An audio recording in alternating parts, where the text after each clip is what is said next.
하나님의 복된 말씀은 요한복음 10장 10절 말씀입니다. 제가 먼저 한번 읽고 여러분이 한번 읽으시고 마지막에는 같이 합독하시고 하겠습니다. 요한복음 10장 10절 말씀. 도둑이 오는 것은 도둑질하고 죽이고 멸망시키려는 것뿐이요 내가 온 것은 양으로 생명을 얻게 하고 더 풍성히 얻게 하려는 것이라. 시작. 도둑이 오는 것은 도둑질하고 죽이고 멸망시키려는 것뿐이요 내가 온 것은 양으로 생명을 얻게 하고 더 풍성히 얻게 하려는 것이라. 저는 오늘 여러분과 같이 앞에 찬양하고 기도하는 동안 이미 복을 받았고요. 오늘 여러분이랑 첫 만남이 돼서 제가 예수님 만난 얘기를 좀 나누고요. 좀 더 이제 깊이 있게 나눌 건 이제 다음 기회가 있으면 좋겠다 싶습니다. 그래서 오늘 설교는 이렇게 받아 적을 게 하나도 없다 이런 특징이 있습니다. 그냥 들으시면 되고요. 들으시면 되고 예수님을 처음 만났던 그 시절을 돌아보면서 예수님과 첫사랑을 좀 회복하는 시간이 됐으면 좋겠다 이런 생각을 가져봅니다. 먼저 제가 퀴즈를 하나 준비했습니다.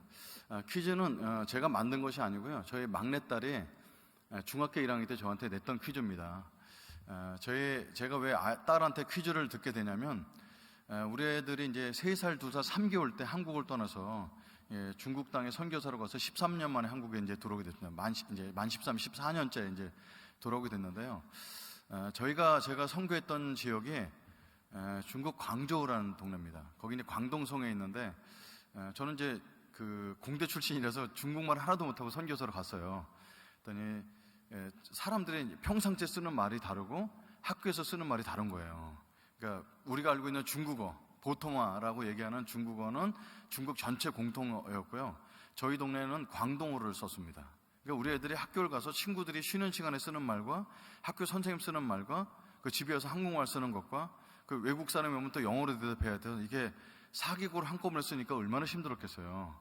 그래서 덕분에 10몇 년 동안 버텨놓은 결과에 따라서 저희 막내딸 같은 경우는 광동어, 중국어, 영어, 한국어 4개국어 되는 게 하나도 없는 아이고 자라게 됩니다. 이런 경우를 이제 영계국어 한다고 하거든요. 그 중학교 1학년은 이제 걔는 3개월 때 100일 지나고 떠났다가 중학교 1학년 돼서 왔는데 한글은 읽을 줄 아는데 무슨 뜻인지 모르는 거죠. 그래서 이제 40명 중에 늘 40등 해옵니다. 그래서 여러분 이제 대학교 다닐 때 재수하는 건 기본인데 저희 딸 같은 경우는 중학교 1학년을 재수하게 됩니다. 그래서 딴 애들보다 키가 커갖고 여자애가 친구들과 어깨 하나가 더 큰데 하는 행동은 아기 같고 1살 어린 애들한테 물어보는데 1년을 배웠던 걸 다시 배우니까 공부를 잘할 줄 알았는데 또 40등 하더라고요. 40명 중에. 그래서 얘가 한국말이 안 되는 건 어쩔 수가 없구나. 그리고 이제 어려운 책은 안 읽으려고 그럽니다. 자꾸 이상 욕 같은 거나 배우고. 그래서 얘를 한국말을 가르쳐주는 방법이 친구들한테 문제를 이렇게 퀴즈 같은 걸 가져와서 아빠가 못 맞추면 10,000원을 주겠다고 그랬어요. 그 다음에 용돈 1,000원씩 받던 애가 10,000원 받으려고 얼마나 많은 퀴즈를 갖고 있겠어요.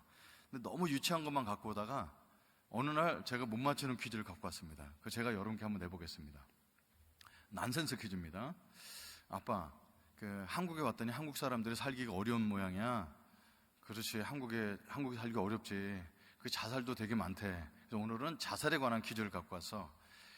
우리 집처럼 5 식구가 있었는데 5 식구가 아빠도 힘들고 엄마도 힘들고 언니도 힘들고 오빠도 힘들고 막내도 힘들고 그래갖고 야 우리가 이렇게 살면 뭐하냐 그냥 자살하자. 그래서 30층 아파트 꼭대기 올라가서 5명이 동시에 뛰어내렸어. 그런데 한 명도 죽지 않았어요. 왜 안 죽었을까가 퀴즈였어요. 이게 너무 어렵잖아요. 그래서 힌트는 없냐 했더니 힌트가 있습니다. 아빠가 안 죽은 이유는 뭐냐면은 아빠는 기러기 아빠였던 거예요. 옛날 때. 그래서 이제 날려다닐 줄 알았던 거고요. 엄마는 왜 안 죽었냐 했더니 엄마는 새엄마였다는 거예요. 그러니까 날려다닐 수 있었겠죠. 오빠가 안 죽은 이유는 비행 청소년이었어요. 그래서 날려다닐 수 있었고 언니가 안 죽은 이유는 날라리였다는 겁니다. 그래서 퀴즈를 얘가 한국말에 많이 들어갔고 이런 퀴즈를 갖고 왔더라고요. 그럼 짜잔, 마지막 동생은 왜 안 죽었을까요? 막내는. 그래서 제가 이제 앉아서 생각을 했어요. 그러니까 날아다니는 걸 다 머리를 돌려봤는데 안 나오는 거죠. 제가 오늘 퀴즈 내려온 거 아니니까 정답 말씀드릴게요. 막내가 안 죽은 이유는 덜 떨어져서였습니다. 날아다니는 걸 아무 관계가 없었습니다. 그래서 이제 10,000원을 이제 애한테 주고, 야, 얘가 이런 문제를 다 갖고 왔구나. 10,000원을 주고 이제 제 방에 들어갔는데 기분이 되게 안 좋은 거예요. 그래서 딸한테 10,000원 뺏겼다고 기분 안 좋을 아빠가 없죠. 그래서 기분이 안 좋은가 봤는데 이제 저희 부모님은 제가 대학교 다닐 때 돌아가셔서 이제 지금 얘기하면 38년 전에 다 돌아가셨단 말이에요.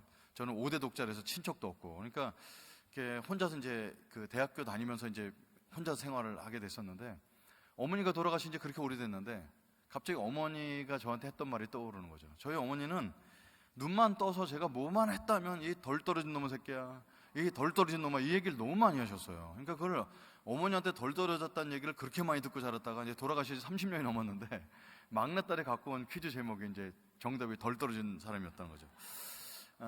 그런 게 기분 안 좋은 일이 있었습니다. 그래서 저희 어머니를 제가 이제 곱씹어 봤거든요. 어머님이 뭐 이렇게 자식한테 좋은 얘기를 해주셔야지. 저희 어머님은 스님이셨습니다. 그래서 처음부터 스님이었던 건 아니고, 저희 집에 아버지가 4대 독자인데 결혼한 지 20년 동안 아들을 못 낳으니까 이제 굉장히 어려우셨던 거죠. 저희 아버님은 가정을 너무너무 사랑하셔서 가정을 하나 더 갖고 계셨습니다. 딴 여자랑 살고 계셨죠. 그러니까 저희 어머님이 아들을 낳아야 됐다는 신념으로 절에 머리 깎고 스님이 되셔서 3년 동안 절에 가서 시성을 들이셨던 분이에요. 그리고 이제 절에서 나오셨는데 아버지가 이제 어머니가 절에서 나오셨다는 얘기를 듣고 저희 집에 오셨죠. 근데 저희 아버님은 아주 다른 분들보다 더 심한 알코올 중독이셨습니다. 아침서부터 술을 드시고 오후 5시 정도 되면 이제 걷지를 못하실 정도 술을 드시고 9시 정도 쓰러져 코를 주무시다가 아침 7시에 일어나셔서 이제 해장술서부터 드시는, 그러니까 전형적인 알코올 중독의 전형이셨거든요. 그러니까 그런 아버지가 이제 3년 만에 나오셨다는 어머니를 보러 이렇게 잠깐 오셨죠. 근데 어머니가 이제 아버지가 워낙 구타도 심하시고 그러니까 그날 옆집에서 이제 머리도 자라지 않았을 때 막걸리 3병 얻어다가 김치전 해갖고 막걸리를 아버지를 오래간만에 뵌 아버지를 대접해 드렸는데, 아버님이 그날 이제 기분이 좋으셨던 모양이에요. 이제 막걸리 3병 다 드시고 혼자서 필름이 끊기셔서 살고 있는 여자 집에 못 들어가시고 저희 집에 주무셨다는 거죠. 근데 그날 제가 잉태가 됐습니다. 그냥 안 주무셨던 겁니다. 그래서 5대 독자가 나오게 된 거죠. 전 별명이 이제 썬부라고 해갖고 친구들이 썬어브 부다, 부처님의 자녀다, 이런 별명을 갖고 자라게 됩니다. 근데 저희 이제 어머니를 돌아볼 때, 어머니가 인생이 참 기구하고 살기 힘드셨겠구나. 저 시골에서 온양온천에 살았던 그 5남매 중에 진짜 옛날 때 초등학교도 나가지 못하셨던 어머님이 식모살이 하다가 이제 남자가 서울에 직장을 갖고 있는 남자랑 눈이 맞아 서울에 올라오셨는데, 서울에 아무 살 곳도 없으시고 말은 멋있겠지만 아버지는 알코올 중독에서 술 없으면 못 사시고 그러셨던 거예요. 저희 아버님은 왜 이렇게 알코올 중독이시냐, 또 아버님한테 나중에 들어보니까 저희 아버지 5살 때 부모님이 다 돌아가셔서, 저희 아버지가 4대 독자잖아요. 그럼 친척이 없는 거죠. 그래서 5살 때부터 혼자 생활하셨더라고요. 그래서 일제강점기 때 일본에 끌려갔다 오시고, 그 다음에 6.25 전쟁 혼자 겪으시고, 먹고 살 게 없으니까 월남전에 참석하시고, 그러니까 그 굵직한 인생만 봐도 술 없이 살 수 없는 분이셨습니다. 그러니까 그런 배경 속에서 어머님이 뭔가를 서울에 있는 남자랑 만나서 결혼해서 뭔가를 가정을 일으켜 보려고 오셨는데 밑빠진 독이 물붓기였고, 저희 아버님은 이제 일주일에 한 번 정도, 어떨 땐 2주일에 한 번 오셔서 어머님이 공장에서 일했던 벌어온 돈을 그렇게 주먹질해서 많이 뺏어가셨습니다. 처음부터 돈 달라는 소리는 못 하시고, 이놈의 집구석이 더럽다는 등 별 잔소리를 하셔갖고 이제 어머니가 말대꾸 하면 여자가 남자한테 말대꾸 했다는 이유로 때리시는데, 그건 옆집 사람들이 와서 다 봐도 알아요. 그거는 말대꾸해서 때린 게 아니고 돈 달라는 소리를 돌려서 하시는 거죠. 그래서 저희 어머님은 이제 밤새도록 맞다가 거기서 베개 밑이나 이런 데 보면 돈 뭉치 같은 거 있어, 월급 받아놓은 그걸 이제 던지면서 이거 갖다 먹으라고. 그러면 이제 아버님은 또 자존심 다 내려놓고 그 돈을 또 가져가셔서 이렇게 노름과 술로 다 때우시다가 떨어지면 또 집에 오시고, 이런 생활을 계속 하셨습니다. 그러니까 저는 이제 어렸을 때부터 이제 어머님이랑 아버님이랑 싸우는 거 너무 많이 보고 자랐고, 이제 거의 이제 이렇게 말로만 싸우신 게 아니고 거의 많이 때려부셔서 저희 집은 거울이 없었습니다. 거울 틀은 있는데 다 깨져 있으니까, 주전자는 다 찌그러져 있었고, 밥숟가락이 젓가락이 똑바로 펴져 있는 게 거의 없을 정도로 그렇게 심하게 많이 부모님들이 많이 이제 싸우게 됩니다. 그렇게 이제 부모님들 다투는 걸 많이 보고 자란 자녀들은요, 특징이 있습니다. 여자 같은 경우는 이 남자 품에 저 남자 품이 많이 답니다. 저는 나중에 이제 이 상처가 많아갖고 심리학을 공부한 사람인데, 왜 이렇게 이쁘게 생기고 자신감도 넘칠 여자애가 왜 이렇게 이 남자 저 남자 품에 그렇게 버림을 받으며 다니냐 보면은 이제 그런 폭력 가정이 자란 경우가 많고요. 저 같은 남자는 어떤 경우가 되냐면 이제 일 중독이 됩니다. 난 절대로 우리 아버지처럼 살지 않을 거야. 이런 게 있죠. 그래서 직업을 막 두세 개씩 갖고 살게 되고, 그만하면 됐다고 싶은데도 열심히, 남이 볼 땐 열심인데 이렇게 아버지를 뛰어넘으려고 하는 이런 그 상처가 많죠. 근데 저는 이제 그런 가정에 자라면서 어머님이 이제 예전 분들은 좋은 얘기를 해서 칭찬해 주는 것이 아니라 나쁜 얘기를 세게 해갖고 다시는 그렇게 못 살도록 하셨어요. 그러니까 저희 어머니가 늘 하셨던 말씀은 정수리에다 분물 발뒤꿈치로 내려간다는 거예요. 그래서 그게 처음에 무슨 말인지 못 알아들었는데, 머리에다 물을 뽑아라, 쭈룩 타고 발뒤꿈치로 내려가지. 이 안성이치 집안, 제가 안성이치인데 안성이치 집안은 더러운 놈이 시종자가 돼갖고 맨날 술이나 쪄있다가, 어머니 말대로는 이렇게 이제 술주정뱅이 돼서 집구석이라고 맨날 그렇게 하셨어요. 저는 이제 그렇게 살지 말라고 거꾸로 얘기하셨던 얘기를 모르고 제 피가 더럽다 이렇게 생각하면서 이제 자라게 됩니다. 그리고 이제 저희 집에는 하나 더 특징이 있었는데, 저보다 먼저 태어난 누나가 있습니다. 저보다 6살 많은 누님인데, 누님은 태어나면서부터 소아마비셨어요. 근데 그건 이제 어렸을 때 어머니가 모르셨죠.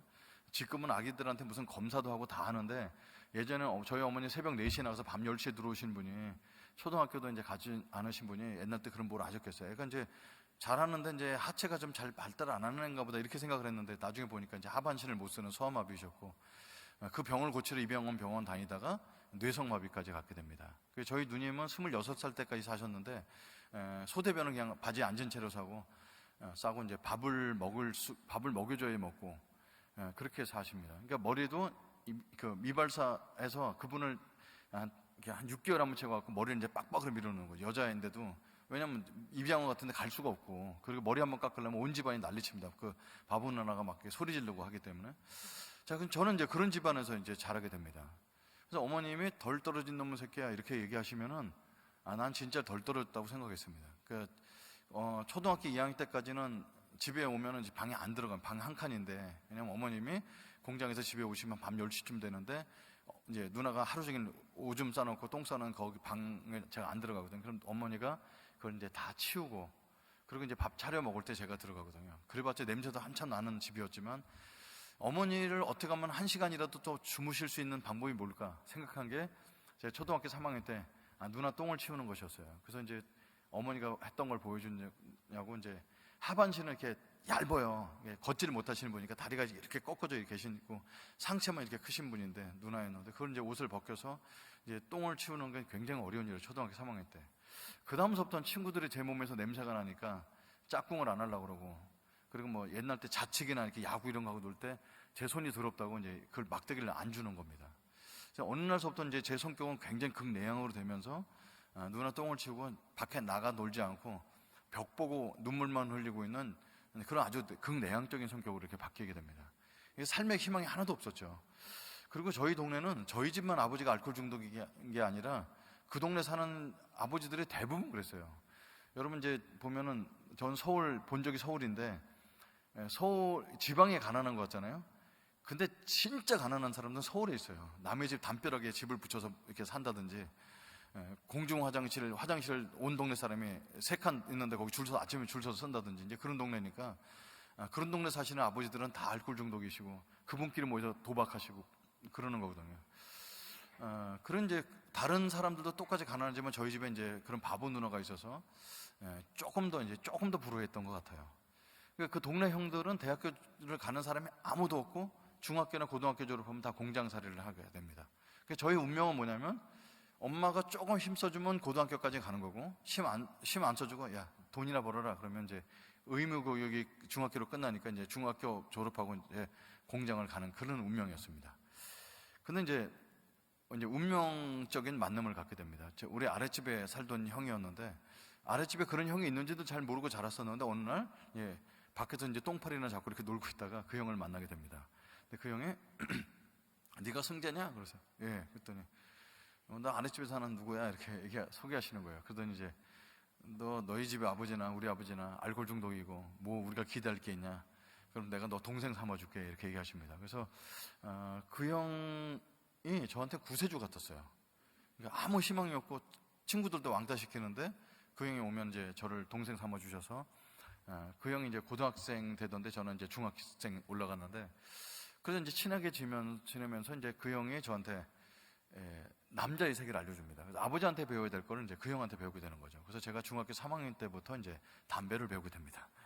그래서 이제 고등학교 입학할 때, 이제 중학교 졸업할 때 이제 정식으로 술과 본드를 배우기 시작하면서 그 형네 사는 사람들은 다 그렇게 살았어요.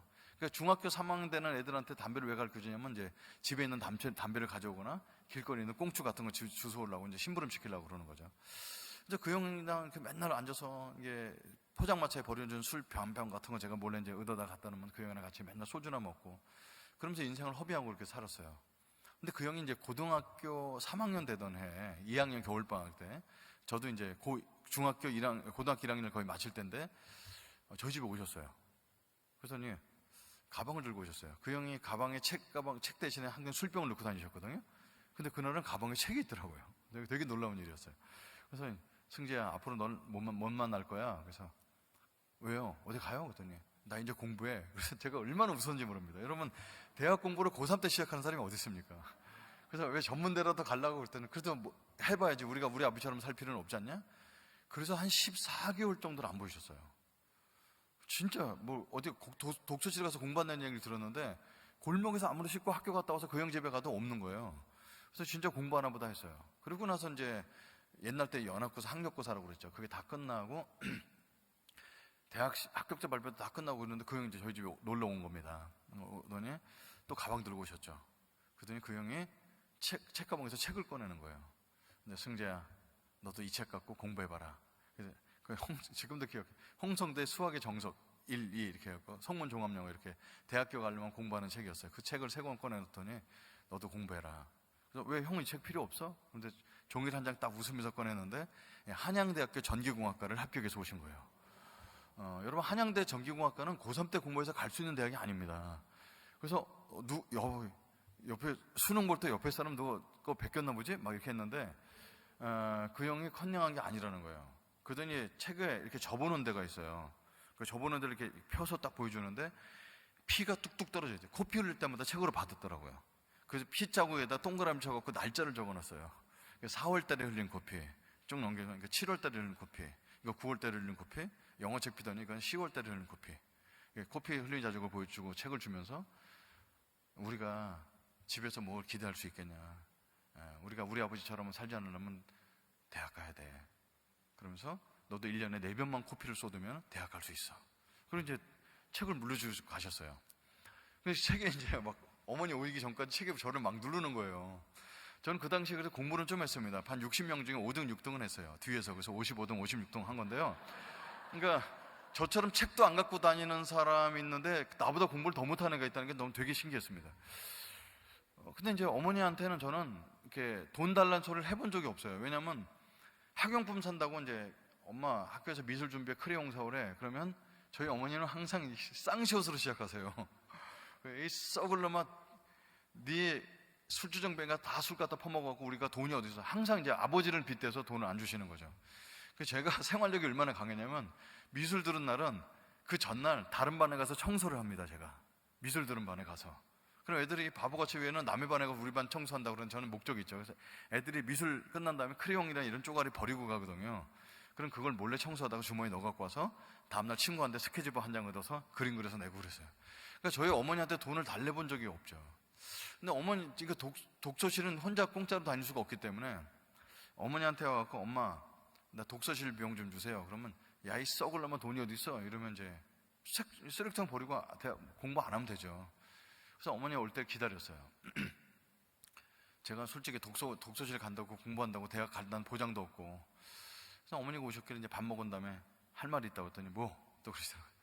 아랫집에 형 대학 간 거 알아? 대학 갔대더라. 우리 동네 대학생이 나왔대더라. 그래서 그 형이 오늘 나한테 책을 3권 물려주고 갔는데 나도 그 형처럼 대학 가게 공부 좀 해보려고 하는데 독서실 비용 줄 수 있어?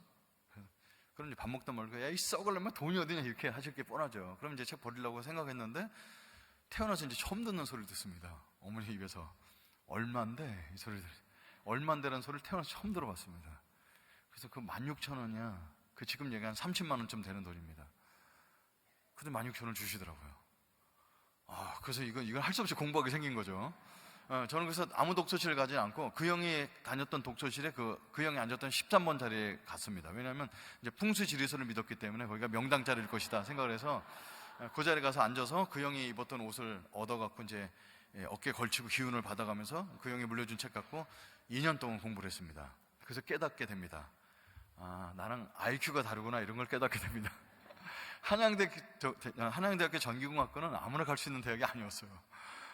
그래서 이제 대학을 포기하고 공장 가려고 하는데 독서실 주인 되는 분이 그 당시에 지금 40살이면 뭐 노총각도 아닐 수 있는데 그 당시엔 진짜 노총각 40살 먹은 진짜 결혼하기 되게 힘들 삐쩍 마른 형이 있어요. 그분이 이제 노총각 그 형이 독서실 주인이었는데 나보고 재수하라고 그러면서 12시에 문 닫고 새벽 4시에 문 열어주고 아침 저녁으로 독서실 3층 4층을 청소하는 조건으로 1년 공짜로 독서실 그 13번 자리를 쓰게 해줍니다. 그래서 1년 동안 공부 열심히 해서 성적이 좀 올랐습니다. 근데 한양대 전기공학과는 늘 수가 없어서 서울에 있는 한양대학교가 지금 안산에 있는 한양대학교에 넣었는데 떨어지게 됩니다. 그럼 이제 못 가는 건데 주변 사람들이 넌 삼수를 못 할 거니까 그래도 한번 후기대학이라도 넣어보는 게 어떻겠냐 이렇게 권면하게 됩니다. 여러분 그 당시 후기대학은 특별히 명지대학교 이런 대학교는 서울 연고대에 떨어져서 대학 못 간 사람들이 이렇게 재수 안 하려고 가는 대학이 명지대학교 이런 대학교였어요. 근데 제가 그런 데를 갈 수가 없죠. 근데 저는 이제 한양대학교 전기공학과를 못 가면 전기공학이라도 했어야 됐어요. 왜냐면 그 형이랑 만나려면 전기공학이랑 하면 만날 수 있을까 생각해갖고. 근데 명지대학교 전기공학과가 굉장히 높은 거예요. 서울공대, 연대공대, 그 다음에 한양공대, 명지대학교 전기공학과 이랬습니다. 근데 어차피 못 갈 거 여기 넣고 떨어졌다는 소리 들으려고 이제 거기를 넣었습니다. 배짱 지원. 그래갖고 이제 믿을 게 없으니까 저는 모태불교니까 이제 절에 가서 이제 300배를 드리면서 미달되게 해달라고 부처님께 간절히 빌었습니다. 근데 기도가 짧았는지 65명 모집에 67명이 지원했습니다. 사람들이 너무 겁나서 지원을 못한 거죠. 근데 2명 떨어질 걸 제가 뻔해갖고 이거 내 성적 갖고 내가 떨어질 거야. 그래서 이제 기도하는 방법밖에 없잖아요. 그래서 그 당시 500원짜리가 최초로 나왔을 때인데 고등학교 1학년 때 내가 그걸 간직하고 있었는데 그걸 들고 재물을 바치러 명지대학교를 찾아갑니다.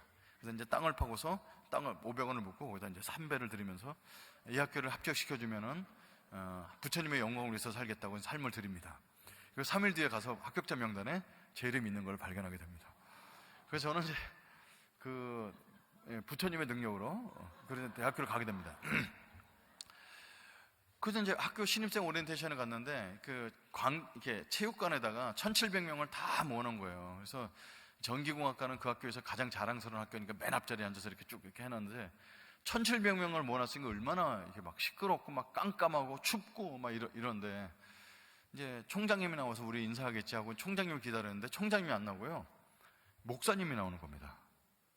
저는 태어나서 목사를 처음 봤습니다. 그리고 목소리도 너무 무서웠습니다. 할렐루야! 귀신 쫓다 오셨는지 너무 무서웠습니다. 이 학교 오신 여러분 환영합니다. 여기까지 제가 받아들일 수 있었는데 그 다음 말이 뭐였냐면 우리 학교가 예수 믿는 학교인지 알고 오셨죠? 전 몰랐습니다. 보니까 이제 명지대학교는 하나님을 경외하는 학교라고 써 있어요, 여기에. 근데 그 자리에 앉아서 저는 굉장히 고민이 심했습니다. 이렇게 앉아서 부처님께 기도를 드리면서 부처님 제가 이 학교를 계속 다니는 게 맞을까요? 이렇게 기도를 드리고 있는데 부처님 웃고만 있죠. 응답을 안 해줘요. 그래서 제가 이 학교 딴 학교를 어딜 가겠어요. 그래서 이제 제 믿음을 지켜달라고 기도하고 이제 거기 그냥 앉아 있는 건데 기독교를 저는 그때 처음 접했는데 여기 이제 전도대도 있잖아요. 이제 다음번에 혹시 있으면 이제 전도 하나님께 영광 돌린 전도라는 주제로 좀 말씀드리고 싶습니다만 오늘은 제가 예수 믿는 얘기를 할 텐데요. 저같이 교회를 전혀 안 다니는 사람이 우리가 하는 행동은 되게 이상하게 느낀다는 거예요. 그 1,700명 신입생 중에 예수 믿는 친구들은 200~300명밖에 없을 텐데 강제로 예배를 드리는 거예요. 아무도 이제 예배 드릴 테니까 교회 안 다니는 사람은 나갔다 쉬다 오세요 이런 것도 아니고 강제로 예배를 드리고 그러고 나서 이제 예배 끝나자마자 한 사람이 올라오더니 여러분에게 선물을 가져왔습니다 그런 거예요. 저는 이제 학교에서 이름 적혀있는 볼펜이라도 한 자리 줄 줄 알았는데 선물이 뭔지 아세요? 2시간 반짜리 예수 영어를 보여주는 거예요. 막 화장실 가고 싶어 지금 방광이 터질 직전인데 2시간 반 동안 꼼짝 못하게 막 거기 보니까 예수님이 외국인이잖아요. 그 노랑머리하고 나왔는데 한국말로 얘기해요. 안녕하세요 이렇게 더빙돼 갖고. 근데 정말 이게 좀 이런 표현은 좀 그렇지만 제 20살 생각에 정말 더럽게 재미없었어요. 근데 그 영화를 그걸 2시간 반 동안 막 꾸역꾸역 보여주고 나더니 한 사람이 또 올라오더니 여러분 이 영화를 보고 예수 믿을 사람 자리에서 일어나시기 바랍니다 이렇게 얘기하는데, 제가 기독교에 느꼈던 가장 첫 번째 느낌은 굉장히 무례하고 그리고 폭력적이다 이런 겁니다. 강압적이고 거기다가 학생과 초장에 나와서 광고를 하는데, 여러분 미션 스쿨입니다. 우리 학교는 예수 믿는 학교이기 때문에 일주일에 한 번씩 모든 사람이 예배를 드려야 됩니다. 이거 예배 출석 점수가 모자라면 졸업이 안 됩니다. 이건 막 십자군 전쟁 같은 거예요. 예수 안 믿으면 죽이겠다 이런 거잖아요. 그래서 이제 고민했지만, 여러분 저는 이제 예수 믿은 지 지금 38년이 됐습니다. 근데 예수 믿는 사람과 불교인을 구분해 볼 때요, 기본적으로 불교인이 더 착해요. 왜냐하면 예수 믿는 사람은 잘못했어요 주일날 회개하고 기회가 있잖아요. 불교는 자기 덕을 갖고 극락세계 가야 되기 때문에 죄를 안 지려고 노력을 많이 합니다. 그래서 저는 이제 불교인으로서 예배를 참석할 때 맨 앞자리에 앉아서 한 번도 빠지지 않고 예배를 드렸습니다. 하나님은 사랑이십니다 이렇게 설교하면 써야 되는데, 저는 이제 부처님은 자비로우시다 이렇게 썼죠. 내용은 다르게 썼지만 한 번도 빠지지 않고 딴 사람과 대출 안 하고 이렇게 썼어요. 한 학기 내내 살면서 이제 저의 삶은 다 깨지기 시작합니다. 제가 보고 배운 게 술 먹고 그렇게 깽판 치는 것밖에 더 배웠어요. 그러니까 우리 과에서 목사님 자녀나 장로님 자녀는 일부러 찍어놓고 형이 술 가르쳐줄게 다 데리고 와서 이제 술, 담배, 당구 이런 거 다 알려주고 걔네들 다 타락시키고 돌아다니면서, 집에 들어가도 이제 편한 게 없죠. 집에 가면 누나 똥 치우고 살아야 되는데 제가 집에 들어가겠어요. 그럼 오늘은 이 친구 집에 저 친구 집에, 어떨 때는 이제 학교에서 술 먹다가 그냥 벤치에서 자고, 이렇게 막 삶이 급속도로 이제 대학생 됐으니까 성인이니까 간섭 안 하고 그러니까 막 굉장히 사람이 막 아주 그냥 부패한 삶을 사는 거죠. 뭐 돈은 없으니까 딴짓은 못해도 맨날 그렇게 친구들한테 쟤는 집도 안 가는 애, 이 정도로 해갖고 아버지의 모습을 그대로 제가 대학교 1학년 동안 재현하면서 살게 됩니다. 근데 어느 날 이제 저한테 한 분이 오셔서 형제님 이렇게 부르더라고요. 그래서 여러분 형제님이라는 단어는 기독교 용어인 거 아시죠? 그래서 얼굴 딱 보니까 여기 교회 다니면 이렇게 써 있어요 얼굴에. 그래서 왜요? 그랬더니 제가 이 학교에 다니는 이유가 있습니다. 예수 믿는 사람들의 두 번째 특징은 묻지 않아도 자기 얘기를 한다 이런 특징이 있어요. 자기 얘기를 먼저 얘기를 하더라고요. 그래서 제가 이 학교 다니는 이유는 학교를 복음화하려고 다닌다는 거예요. 그래서 그게 뭔데요? 그랬더니 형제님 저는 예수 잘 믿는 사람, 제가 맨날 예배를 앞장서려 드리니까 그걸 보고서 형제님 저는 예배를 이렇게 예수님을 잘 믿는 사람과 함께 교회 안 다니는 사람한테 전도를 해서 많은 사람을 예수 믿게 하는 게 복음화라는 거예요. 그래서 이 형이 뭘 잘못 알았구나. 그래서 형 저 불교예요. 어머니 스님이시고요. 그랬더니 깜짝 놀라는 거죠. 그래서 이렇게 절에 다니는 사람이 이렇게 예배를 열심히 드리냐? 그래서 저는 부처님의 자비하심으로 듣습니다. 그랬더니 예배 그러지 말고 예수님 믿어봐라. 아니 형이 교회를 다녀보세요. 성경 읽어봐라. 형이 불경을 읽어보세요. 계속 이제 옥신각신했습니다. 그때 그 형이 이제 말이 안 되겠는지 수업 끝난 다음에 자기를 찾아오라고. 그래서 기도학생 회장님이시더라고요. 그래서 기도학생 회장님이니까 내 말 들으라고. 이제 과 3학년 선배니까 할 수 없이 가게 생겨진 거죠. 그래서 알았어요. 수업 끝나면 찾아갈게요. 가긴 뭘 가요. 수업 끝나고 집에 가야 되는데 이제 가는데 마음에 걸리는 거예요.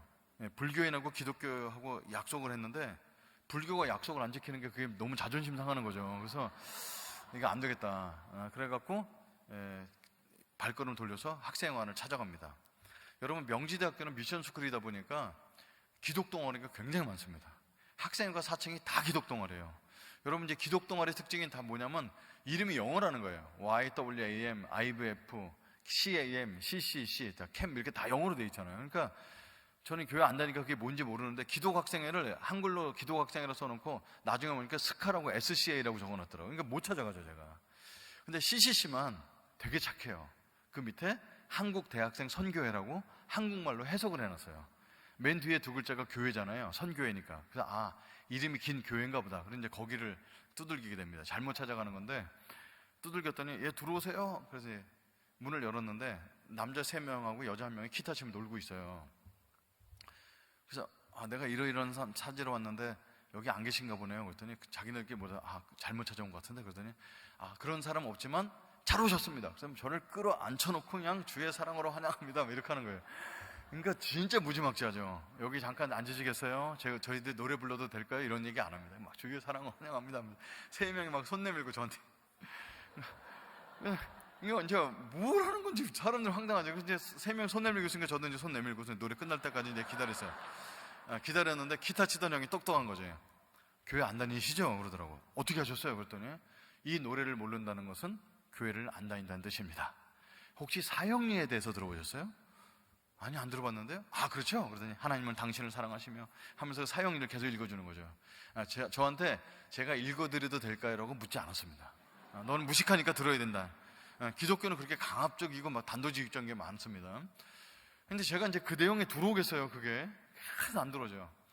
근데 여러분, 전기공학과는 지금은 이제 분위기가 달라졌지만 1학년서부터 4학년까지 100% 남학생입니다. 공대 건물에 여학생이 하나도 없어요. 그래서 여자 화장실에도 남자가 들어서 볼일 보고 그랬어요. 그 정도로 여자가 없는 때에 그 CCC 동아리룸에서 사형리 읽어주는데 3명은 남자지 1명이 여자잖아요.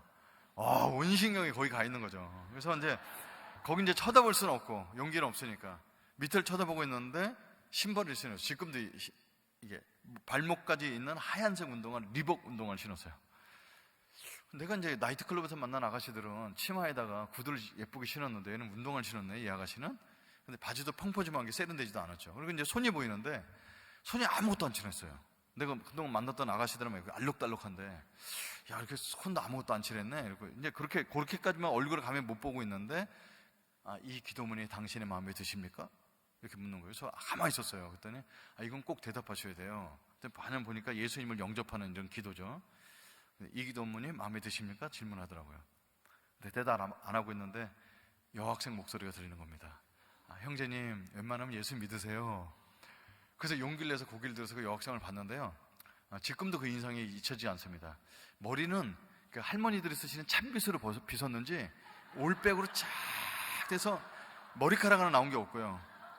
깨끗해요. 그리고 화장이 하나도 없습니다. 쌩얼에다가 두꺼운 안경을 꼈는데 눈이 되게 맑아요. 근데 그렇게 환하게 웃으면서 예수님 믿으세요. 그걸 거절할 수가 없었어요. 그래서 나도 모르게 네, 그렇게 대답했더니 손이 8개가 날라와서 내 손을 잡고 예수님을 영접시켰습니다. 그래서 저는 영접을 당하고 이제 집에 갔습니다.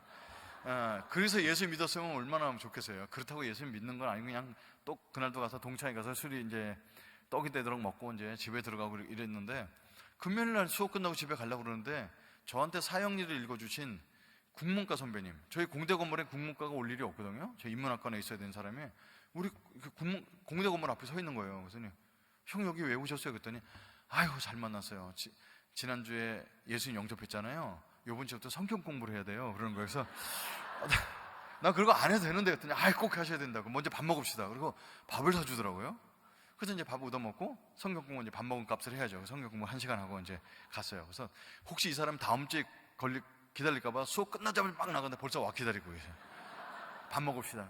그래서 이제 성경 공부 1시간 하고. 기독교는 되게 이상한 게 제가 배워야 되는데 제가 배우는데 밥을 사주면서 가르쳐줘요. 원래 제가 밥값을 내야지 공부를 가르쳐주는 건데 3주를 공부했어요. 3주를 공부하는데 이게 재미가 없죠. 예수님 안 믿고 믿는 척하고 성경 공부하는 게 재미가 없잖아요. 그래서 이제 제 장난기가 발동해서 형, 이러지 말고 여자 좀 소개해 주세요. 이 소리 하고 싶은데 그좀 성경 말씀에 그 거룩한 이 시간에 제가 여자 얘기하면 그렇잖아요. 그래서 돌려서 얘기했어요. 여자 있는데 가야 되니까 모임에 좀 제가 가야지 여자를 볼 수 있잖아요. 그래서 형, 1대1로 성경 공부하니까 너무 좋은 것 같은데요. 저는 이렇게 모임 같은데 저는 가면 안 되나요? 이렇게 돌려서 얘기했어요. 근데 그 형이 눈이 조그만신 형인데 눈이 이렇게 커지시면서 이렇게 믿음이 빨리 자라는 형제는 처음 봤다고 너무 좋아하시는 거예요. 그냥 교회 다니는 사람들 그렇게 순진하더라고요. 그래서 그렇지 않아도 내가 오늘 형제 보고 오늘 모임에 가자고 얘기할까 하는데 거절할까 조마조마했었는데 먼저 얘기해줘서 고맙다고. 그래서 이제 저를 성경 끝나고 모임에 데리고 갔어요. 갔더니 이제 CCC 동아리 룸에 갔는데 지난번 4명밖에 없었던데 이제 보니까 한 15명이 앉아서 이제 기타 치고 노래하다가 일어서도 노래하고 막 이래요. 그래서 이제 저는 노래가 뭔지 하나도 찬양을 모르니까 가만히 있었는데 위기가 오게 됩니다. 뭐냐면 갑자기 일어나서 율동을 하면서 노래를 하는 거예요. 그래서 이건 황당한 거지. 가만히 있었는데 저는 문제는 뭐냐면 이게 군대 갔던 형들이 손을 얹고 막 이렇게 하는 게 난 이게 너무 이렇게 낯간지러서 못 하겠는 거죠. 그래서 근데 이제 동아리 룸에서 처음 봤던 그분이 여자분이 이제 선배님인데 그 누나가 옆에 오더니 승재 형제 예수 믿은 지 얼마 안 돼서 이런 게 낯설죠. 근데 이거 잘 하다 보면 마음의 문이 열려요. 자, 저 따라하세요. 그 옆에서 이제 율동을 알려주시더라고요. 제가 봤던 기독교의 율동은 한마디로 정의 내리자면 정신병적인 좌우 대칭 운동이었어요. 그래서 이쪽 한번 하면 반드시 이쪽 한번 하고, 이쪽 사람 때리면 반대쪽 사람 때리고, 이렇게 갖고 첫 번째 동작만 보면 다음 동작을 이제 따라할 수 있는 아주 쉬운 거였죠. 그 제일 좋은 건 뭐였냐면 이제 옆에 사람 손 잡는 동작이 나오는데, 저는 너무 좋았던 게 양쪽 다 자매님이셨어요. 그래서 이쪽도 잠깐 잡고 이쪽도 잠깐 잡고, 20살짜리가 뭐 믿음도 없는 게 뭘 좋겠어요. 근데 교회 다니는 자매님들의 손은 나이트클럽에서 봤던 자매들이랑 아가씨들은 너무 달랐어요. 굉장히 부드럽고 쫄깃쫄깃했어요. 그래서 와, 나 결혼을 한다면 교회 다니는 사람이랑 결혼해야 되겠다, 이런 생각이 문득 들었습니다. 아무 천방지축으로 다니면서 교회도 안 다녔던 제가, 이 사람들이 저한테 캠프를 소개해 줍니다. 이제 방학이 일주일밖에 안 남았는데, 여러분 여름방학 때 되면 여기 오시기 바랍니다. 그리고 이제 캠프를 나눠주는데, 종이를 나눠줘요. 이렇게 3번 이렇게 접은 종인데, 저는 그게 뭔지도 모르지만 첫 번째 장면에 사진이 있는데 사진이 너무 좋아요. 대학생들이 배낭을 메고 가는데 뒤에서 배낭 메고 찍은 사진을 쭉 보내주는데 줄이 끝이 없어요. 한눈에 봐도 여학생이 남학생보다 많아 보여요. 그래서 이제 얼마나 모이는 건데요? 그랬더니 전국의 대학생이 10,000명이 모인대요. 야, 이거 최소한 5,000명은 여학생일 것이다, 이 상상이 가갖고 저 이거 가고 싶어요. 그랬더니 잘 됐다고, 여기 오라고. 그래서 이 캠프 비용이 12,000원이에요. 4박 5일 먹여주고 재워주는데 12,000원이면 괜찮을 것 같아갖고 이제 이걸 들고 이제 어머니한테 그 캠프 비용을 얻으러 갑니다. 저는 어머니한테 돈 필요할 때는 스님이라 부르거든요. 스님, 시주 좀 부탁합니다. 그랬더니 썩으려면 돈이 어딨어? 뭐 이렇게 또 그러시더라고요. 그래서 사진 보여주면서 여기 가야 되는데 봐봐, 여학생들 많잖아. 며느리감 데리고 있습니다. 그랬더니 딱 보시면 바로 치마를 걷으셔서 1,000원짜리 12장을 주셨어요. 그래서 이제 그걸 이제 갖고서 이제 그 다음날 가서 그 캠프 비용을 12,000원 완납을 하고, 일주일 동안 남은 동안 이제 저도 준비해야 될 거 아니에요. 그래서 갖고 있는 그 용돈, 제가 아르바이트를 많이 해갖고 화장지 장사도 하고 그랬는데, 갖고서 이제 담배 2각이면 충분하지만 4박 5일 동안에 손님 접대용으로 6각을 준비해갖고, 6각 준비해놓고, 그 다음에 대학생들 만나면 밤에 뭐해요? 분명히 한잔 할 거 뻔하잖아요. 그래서 이제 소주 2병을 준비할까 하다가, 그래도 손님들 앞에 소주 가져가면 그러니까 이제 그 당시에 유행하던 이제 나폴레옹 1병, 그다음 캡틴기 1병, 이렇게 그 당시 유행하던 안주입니다. 그래서 요 양주를 알아들으시는 분은 저랑 연식이 비슷하신 분들인데, 그 양주 2병을 넣고 노래 시키면 노래하려고 이제 윤수일의 아파트하고 내게 사랑은 넘었어, 이 2곡을 이제 댄스까지 준비해서 이제 갔습니다. 앵콜송까지 준비하고 간 거죠. 그래서 이제 갔더니 진짜 남녀 대학생 굉장히 많아요. 그 캠프가 뭐였냐면 CCC 여름 수련회였어요. 근데 그게 이제 뭐 하는 데인지 모르고 가갖고 이제 목에 심 잔뜩 주고 이제 밀짚 모자 쓰고 이제 여학생 하나 꼬시러 갔는데, 처음에 가자마자 밥을 먹더라고요. 근데 충격적인 게 뭐냐면, 밥을 갖다 이게 무슨 양철통 같은 데 퍼갖고서 막 퍼먹는 거예요. 근데 그렇게 뭐 싸니까 그렇게 먹을 수 있다 생각하는데, 밥 먹기 전에 뭘 외워야지 밥을 줘요. 사람들이 줄 서갖고 뭘 외워야 되니, 그래서 아니 밥 먹으면 뭘 외워야 되니, 그래서 여호와는 나의 목자시니 내게 부족함이 없으라, 아멘, 통과돼 먹고, 저는 못 외우니까 자꾸 빠꾸 시키는 거죠. 그래서 아니 뭘 이런 게 다 있지? 그래서 이제 그걸 외워갖고 이제 밥을 먹는데, 밥을 먹고 이제 가갖고 이제 저녁 때 무슨 캠프파이어하고 노는 데인 줄 알고 집회를 갔는데, 이제 1시간 동안 서서 찬양을 하고 막 기도하고, 그다음에 김중원 목사님이라는 그 할아버지가 나와서 설교를 하시는데, 그 할아버지는 제가 뭐 목사님이지 제가 알게 뭐예요. 근데 그 노인네가 말이 얼마나 많으신지 입을 열면 2시간씩 설교를 하세요. 그래서 이제 저는 시계만 계속 보고 있는데, 거기 이제 수련회 뒤형이 보면 11시에 취침돼 있는데 설교가 11시 돼도 안 끝나요. 그래서 11시 10분쯤 설교가 끝났어요. 취침 시간이 넘은 거죠. 그래서 이제 숙소에 들어갔는데, 이제 씻고 자야 되는데, 그날 받았던 은혜 나눈다고 기도회를 해요. 그럼 자기 소개하고, 그래서 12시 반 정도에 모임이 끝났는데, 이제 양치하려고 수도가에 갔더니 10,000명이 줄 서 있어요. 그러니까 새벽 1시 정도 자는데 6시 일어나면 큐티라는 걸 해서 깨우죠. 그러니까 아침에 큐티로 개인 큐티하고, 그 다음에 아침 예배, 점심 예배, 저녁 예배, 그리고 중간에 강의 들었는데 다 선택특강 해도 다 예수 믿는 얘기만 해요. 그거를 이제 무한 반복하는 거예요. 이거를 화장실에서 담배 피고 앉아있으면 두들기죠. 형제님, 여기서 담배 피면 안 됩니다. 그러니까 이제 담배도 피기도 어렵고, 술을 꺼낼 수가 없어요. 첫째 반찬이 너무 그지 같고요. 이걸 이제 꺼낼 이게 눈치가 여기가 아닌 거죠. 근데 하루 이틀 3일 지나면서 저는 이제 너무 지옥 같습니다. 근데 사람들은 갈수록 좋아지는데 저는 너무 지옥 같아요. 그래서 제가 그 중간에 포기하는 거 3일이나 갈 수 있었던 이유는 뭐냐면 그 여학생이 진짜 많았습니다. 그래서 이제 보면 여기 명찰에 신촌지구 써 있으면 서울 신촌 지역이니까 이와야 될 가능성이 높아요.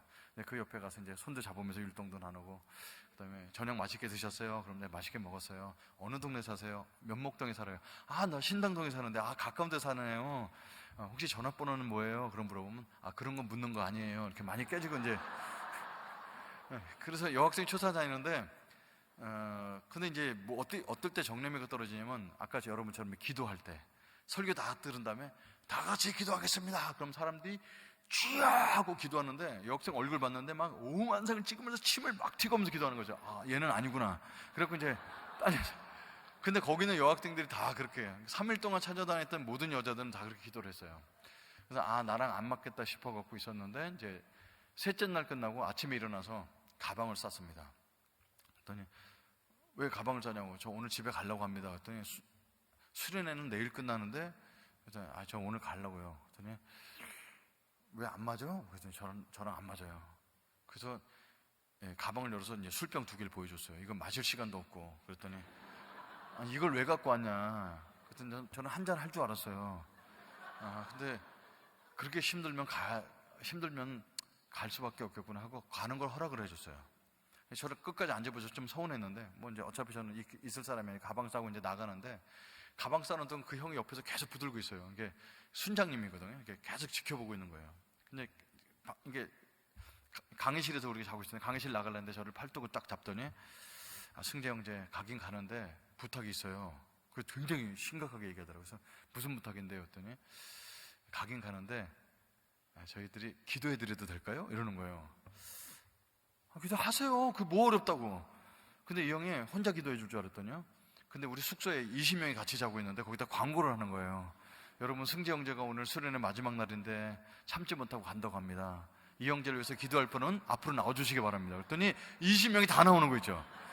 그 당시 할렐루야 기도원에서 기도해서 사람 막 때려 죽이고 있던 사건이 날 때라서 살짝 무서웠는데 20명이 다 나오더니 때리진 않고 손잡고 얼마나 기도를 세게 하더니 막 귀청이 떨어지는 듯이 기도하는 거죠.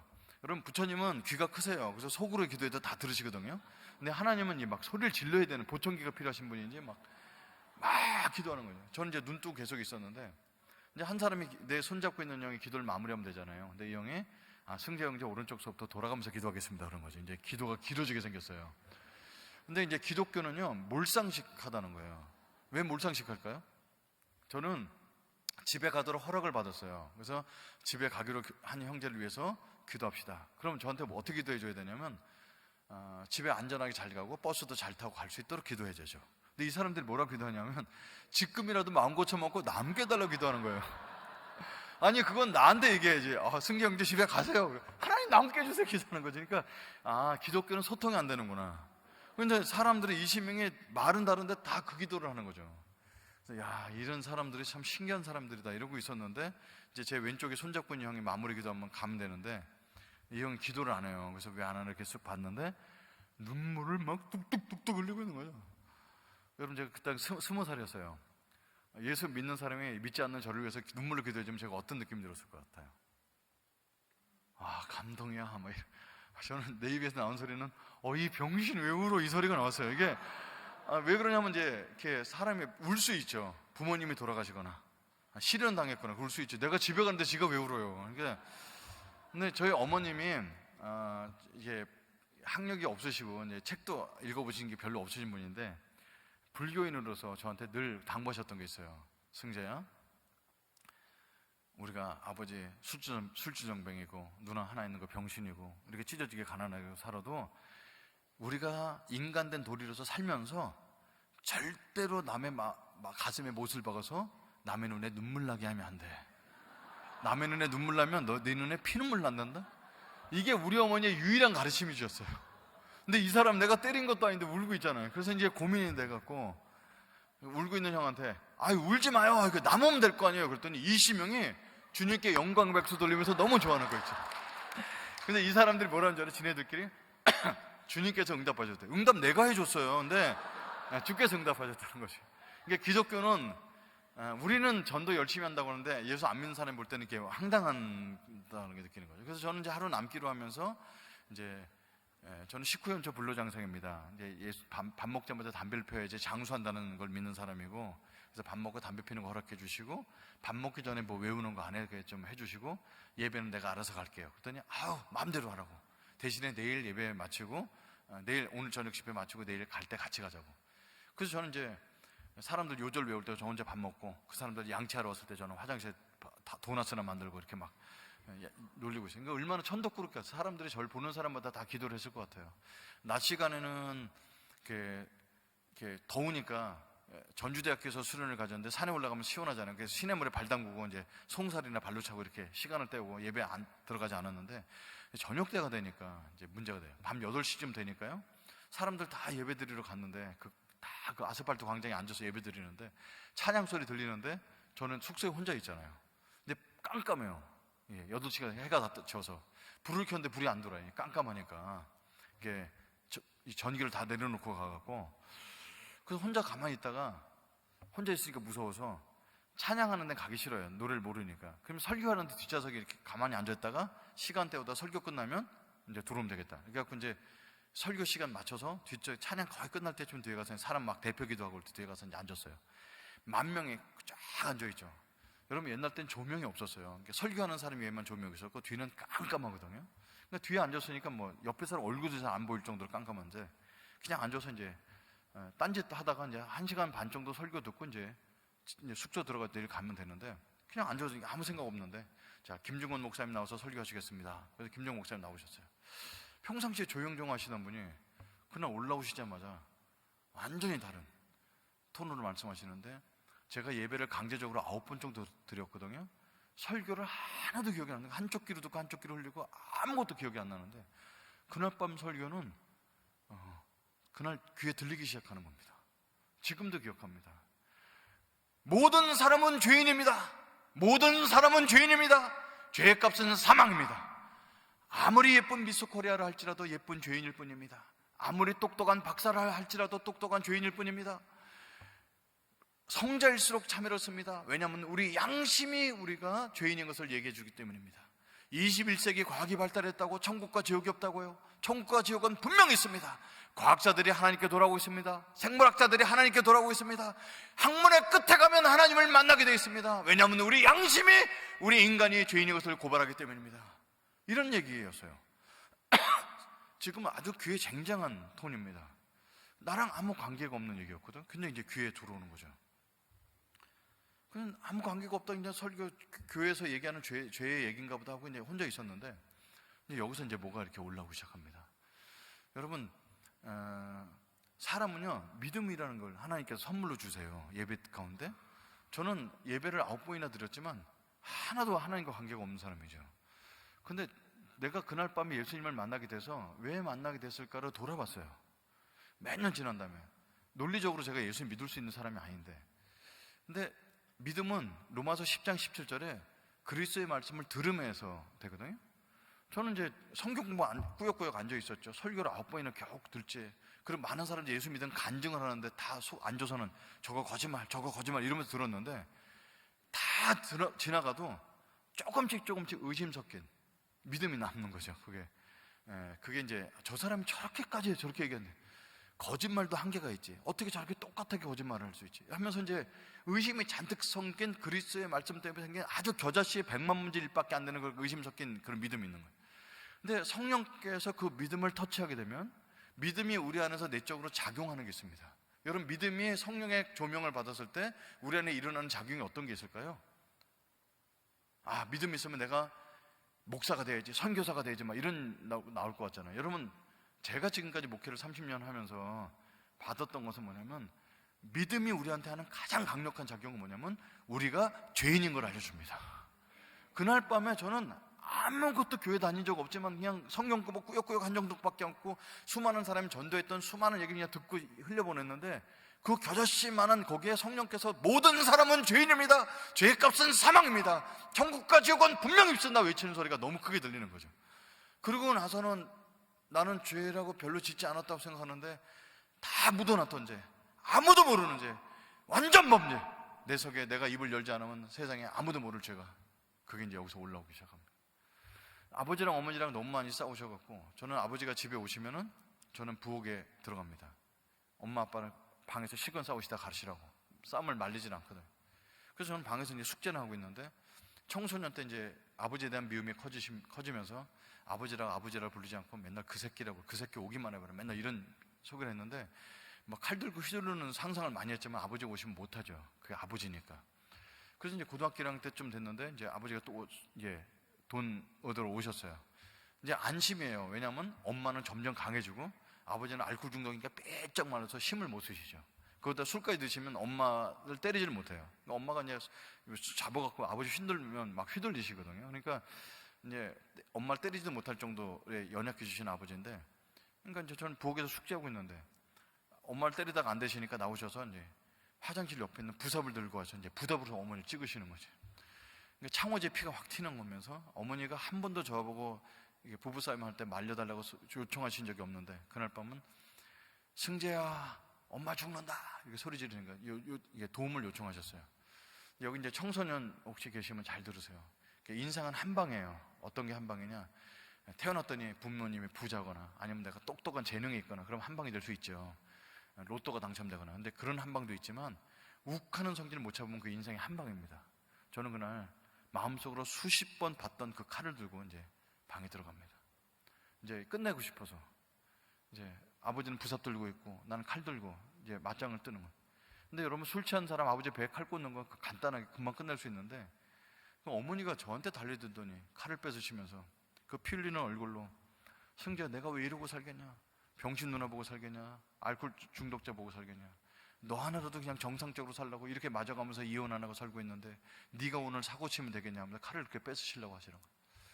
그 우시면서. 그래서 어머니한테 알았어요. 그리고 칼을 아버지 배가 아닌 장롱에다 꽂아놓고 나갑니다. 제 인생에서 가장 긴 밤을 보냅니다. 집에 들어갈 수는 없고, 그때가 이제 초저녁 돼서 한 7시쯤 됐는데 12시간을 바깥에 그냥 돌아다니는 거죠. 친구 집에 있다가 이제 친구 집 더 이상 있을 수가 없으면 밤 10시에 나와서 온갖 골목 깜깜하게 돌아오고, 이제 추우니까 남의 굴뚝 밑에 있다가 밤을 그대로 새웁니다. 아침 7시 정도에 엄마 아빠 다 일하러 나가시는 걸 보고, 아버지는 일하러 가시는 건 아니고 이제 또 나가시는 거죠. 그리고 이제 방에 들어가서 어저께 숙제한 거 싸놓고 도시락 준비하고, 그리고 이제 마당에서 세수하고 이제 방에 들어갔는데, 저희 바보 누나는 제가 학교를 책을 못 갖고 다니는 이유가, 바보 누나가 제 책을 보면 다 꺼내서 찢어먹고 이래서 책을 제가 못 갖고 다니는데, 그날 어저께 밤에 숙제한 그 노트를 꺼내서 이게 찢어서 먹고 있는 거예요. 저희 누나는 장난감이 없거든요. 예전에도 그런 적이 있었는데, 제 인생을 이제 돌아보면 그때가 인생의 가장 어두웠던 때. 고등학교는 다니지만 반에서 56등, 50등 이렇게 하는 사람이 대학 갈 형편도 안 되고, 대학 간다고 해도 누가 보내줄 수 있는 형편도 안 되고, 공장 갈 거 뻔하고, 이렇게 살 거 뭐 살면 뭐하나, 이런 인생의 바닥을 찍고 있는 그때 누나가 이제 숙제를 찢어 먹는 걸 보면서 이제 피가 거꾸로 쏠면서 그 누나 얼굴과 아버지 얼굴이 오버랩이 되더라고요. 그래서 절대로 해서는 안 될 행동인데 저희 바보 누나 얼굴을 이제 막 굿하기 시작합니다. 이 병신이 우리 집에 와갖고 난 네 똥이나 추워져도 태어나냐, 난 너 때문에 친구 하나도 못 데리고 온다, 그러면서 누나를 이제 많이 굿하랍니다. 저희 누나는 말을 못합니다. 이런 소리밖에 못 내는데, 그만 때려달라는 표현을 어떻게 하냐면 입술이 파랗게 질려갖고 이렇게 비틀면서 저를 쳐다보면서 그만 때려달라는 그 누나를 막 때립니다. 그럼 너무 학대를 심하게 한 거죠. 그리고 이제 학교에 갔습니다. 이제 숙제 안 해놨다고 선생님한테 혼나고, 이제 뭐 그냥 그런 건 다반사로 있는 일인데, 금요일날 저녁 때 누나 이제 목욕을 시키거든요. 몸에서 늘 냄새가 나니까. 그래서 이제 밤 10시가 돼서 어머니 오시니까 9시 반 정도에 뜨거운 물로 주전자 끓여놓고, 이제 옛날 때 고무다라이라고 하나씩 김장도 했다. 그 누나 목욕 시킬 때도 그걸 했는데, 제가 이제 들어서 이제 들어주면 엄마가 목욕 시켜놓으면 또 제가 누나 들어서 빼놓고 이제 그걸 이제 같이 목욕을 시키는데, 그래서 목욕 시키려고 이제 엄마 오시기 전에 옷을 쑥 벗겼는데 가슴과 등허리나 이런 데 시커먼 게 많은 거예요. 그래서 왜 이렇게 때가 있지 하고 봤는데 때가 아니고 누나를 내가 때리고 꼬집은 자주 때마다 다 멍들어 있는 거죠. 그래서 이거를 순간적으로 어머니한테 보이면 안 되겠다는 생각이 들어서 그 누나를 대충 물로 닦여서 목욕한 척 해놓고 옷을 입혀놓습니다. 그래서 어머니한테 누나 목욕 시켜놨다고, 엄마 이제 식사하시라고. 그리고 이제 그 다음 주도 해가 한 제가 6주를 목욕시키면서 누나 멍든 자국이 없어질 때까지 기다려요. 이게 6주 정도 되니까 멍든 자국이 없어요. 이제는 완전 범죄인 거죠. 왜냐하면 바보 누나는 누가 때렸다는 말을 못 하잖아요. 그래서 그 다음부터 어머니랑 같이 목욕시키고 이렇게 있습니다. 그러고 나서 이제 그렇게 그 위기를 넘고 고등학교 1학년 지나고 2학년 지나고 3학년 지나고 이제 재수하고 있는데 집에 이제 밥 먹으러 갔더니 장의사에서 이렇게 등을 달아놨어요. 그래서 보니까 우리 집 식구 중에 누가 죽은 거죠. 그때 누나가 이제 간질이 심해갖고 막 거품을 많이 묻고 그랬는데 요즘 최근 들어서 너무 자주 했는데 그날 간질을 하다가 이제 심장 정지로 돌아가신 겁니다. 26살 나이로. 그 하얀 천을 이렇게 덮어놨더라고요. 승재야 누나 이제 마지막 가는 길에 인사해. 그래서 내가 얼굴을 이렇게 봤는데 반쯤 뜨고 돌아가셨죠. 그래서 내가 누나 눈을 감겨주면서 나도 모르게 얘기한 게 누나 3년 전에 내가 누나를 그렇게 때리고 구타한 거 누나 너무 미안해. 누나 죽어서는 좋은 데 가 하고 눈을 감아줬던 기억이 납니다. 그리고 이제 누나를 화장해서 상자강에 담아준 그 누나 뼈가루를 산에 다니면서 다 뿌리고 집에 와서 누나가 입었던 누더기 같은 옷들 아궁이에 다 떼서 누나에 대한 흔적을 싹 없애고 누나에 대한 흔적이라고 남은 건 이제 사진 몇 장밖에 없습니다. 그리고 제 마음속에 어떤 생각 드냐면 이제는 진짜 완전 범죄다. 내가 집에 와서 누나를 볼 때마다 양심의 가책을 느꼈는데 양심의 가책을 느낄 필요 없이 이제 완전히 다 끝났어요. 완전히 끝나고 제가 입을 열지 않으면 아무도 그런 죄를 범했다는 걸 아무도 모르는데 그 교회 다니지 않는 저한테 수련의 마지막 날 모든 사람은 죄인입니다. 죄값은 사망입니다. 그런데 여기 가슴이 막 찢어지게 되면서 바보 누나 때렸던 장면이 막 오버랩이 되면서 제가 누나를 때리는 뒷모습이 막 상상이 되면서 막 눈과 콧물이 막 쏟아지기 시작하는 겁니다. 그때 울었던 눈물은 단순히 누나를 때려서뿐만 아니라 어렸을 때부터 자라왔던 친구들한테 놀림 받았던 거, 아버지한테 막 머리를 받았던 거, 그 내가 크레용 없어서 남의 반 가서 쓰레기통 뒤졌던 모습과 졸업식장이나 이런 데 가면 부모님이 와서 짜장면 사주는데 친구들은 다 짜장면 먹으러 갔는데 짜장면 집을 그냥 막 먹지 못하고 지났던 그 서름을 줬던 수많은 것들이 한꺼번에 올라오면서 그래도 내 장애인 누나를 때린 거는 너무 잘못한 것이라고 막 이런 것들이 막 올라오면서 막 눈과 코에서 물이 쏟아지기 시작했습니다. 여러분 불교에도 죄용손이 있습니다. 석가탄신인 날 미꾸라지 10마리 같은 거 이렇게 사갖고 살아있는 거 사갖고 시냇가에 놔주면서 방생을 해주는 거죠. 그리고 나는 1년에 죄를 씻는다고 하는데 그렇게 해서 죄를 씻을 수 없다는 건 너무 제가 알거든요. 그래서 혼자 울고 있는데 시간을 돌릴 수가 없잖아요. 누나 이미 죽어버렸고 살아있다 할지라도 내가 용서를 구해도 바보 누나가 뭘 알아듣겠어요. 막 그래서 혼자 고민하고 울고 있는데 설교가 들렸습니다. 여러분 인간은 인간의 죄를 용서할 수가 없습니다. 인간의 죄를 용서할 수 있는 방법이 있다면 우리는 죄를 짓지도 않았을 것입니다. 인간은 인간의 죄를 용서할 수가 없습니다. 그런데 하나님께서 인간의 죄를 용서할 수 있는 길을 열어주셨습니다. 그것은 죄를 알지도 못하시고 죄를 짓지도 않으신 하나님의 아들 예수 그리스도 그분을 이 땅에 보내주셔서 인간의 몸을 입고 오셔서 우리의 모든 죄를 다 전가받으셔서 십자가의 저주로 돌아가셨습니다. 우리는 여전히 죄인입니다. 그러나 죄의 결과를 받을 필요가 없는 결과에서 자유로운 죄인입니다. 왜냐하면 그 죄의 결과는 예수님께서 십자가의 저주로 돌아가셨기 때문에 여전히 죄인이지만 죄값을 치를 필요가 없는 죄인이 되었습니다. 이것이 하나님께서 인간을 향한 죄를 해결하는 방법을 알려주셨습니다. 근데 이것을 예수님을 믿는 사람에게 무료로 거저 베풀어 주셨습니다. 그런데 막 제 눈에서 코와 눈에서 막 계속 눈물이 쏟아집니다. 제가 교회를 안 다녔지만 갑자기 하나님 믿을 수가 없죠. 그래서 저는 손을 모아서 이마를 10번을 때렸습니다. 공짜로 얻을 수가 없어서 이마를 10번 때리면서 처음으로 예수님께 기도를 했습니다. 예수님, 저는 교회 다녀본 적 없습니다. 성경책도 읽어본 적이 없습니다. 예수 믿는 척 며칠 했었을 뿐입니다. 근데 예수님께 부탁이 있어서 이 시간에 기도합니다. 그리고 제 입에서 첫 번째 나온 기도는 예수님, 저의 작년에 죽은 누나 혹시 지옥에 있다면 저 대신 천국 보내주세요 하고 그 기도를 부탁합니다. 말도 안 되는 기도였죠. 그리고 혼자 울고 있는데 이 시간에 예수 그리스도를 마음의 주인으로 받아주셔서 새 인생, 새 주소, 새 출발할 줄. 저는 그게 너무 저한테 중요한 단어였어요. 주소를 새로 쓰고 싶었어요. 제 조상을 다 갈고 싶었어요. 그래서 새 인생, 새 출발을 하시고 싶은 분들은 이 시간에 예수님을 주인으로 받아들이시기 바랍니다. 그러면서 자리에서 일어나기를 권면했습니다. 저는 일어날 용기가 없었는데 앞에서 많은 청년들이 일어나는 걸 보고 저도 뒤에서 몰래 일어나서 예수님을 받아들이는 기도를 하게 됩니다. 근데 저한테 믿는 특별한 처음인데 제가 종교성이 강해서 그런지 몰라도 그때 파란색 빛이 예수님을 받아들일 때 가슴에 들어오게 됩니다. 저는 이제 모임이 안 끝났는데도 불구하고 제 우는 모습을 보이기가 창피하니까 그 파란 빛을 품고서 숙소에 들어갑니다.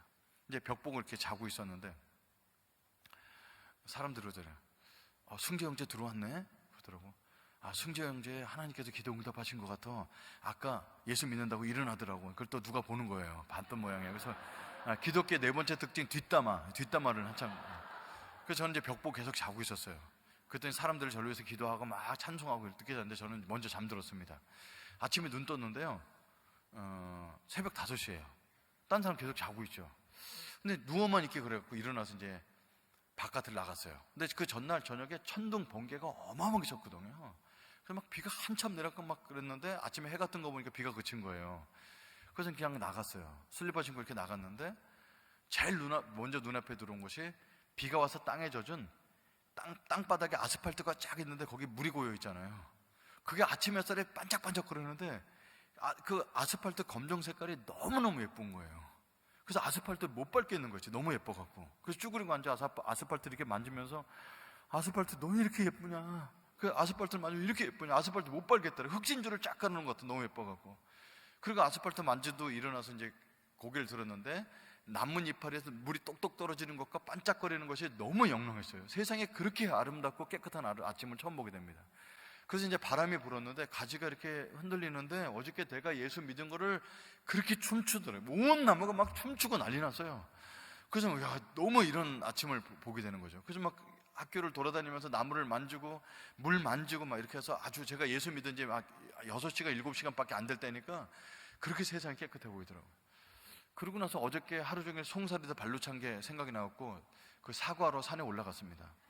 그래서 이제 슬리퍼 신고 물을 발에 담궜는데 송사리들이 아침이니까 없어요. 그래서 제가 물에다 대고 사과를 했어요. 송사리들아, 미안해. 나 어저께 예수님 믿었어. 너희들 발로 찬 거 미안해. 이렇게 얘기하고 이제 나오려고 그러는데 송사리가 나와요, 이렇게. 그 제 다리에다 키스를 딱 해주고 들어가는 거 있죠. 그래서 이제 나 용서해 주는 거냐. 근데 송사리 또 한 마리 와서 내 다리에 키스를 해주고 하고 막 여러분 나무가 춤을 추고 죽은 돌이 아름답고 송사리랑 대화가 되고 그게 제가 이상한 걸 아침에 체험하는 거죠. 그 나중에 또 성경책을 나중에 보니까 온 우주 만물이 주님을 찬양하는 걸 저는 그걸 본 거예요.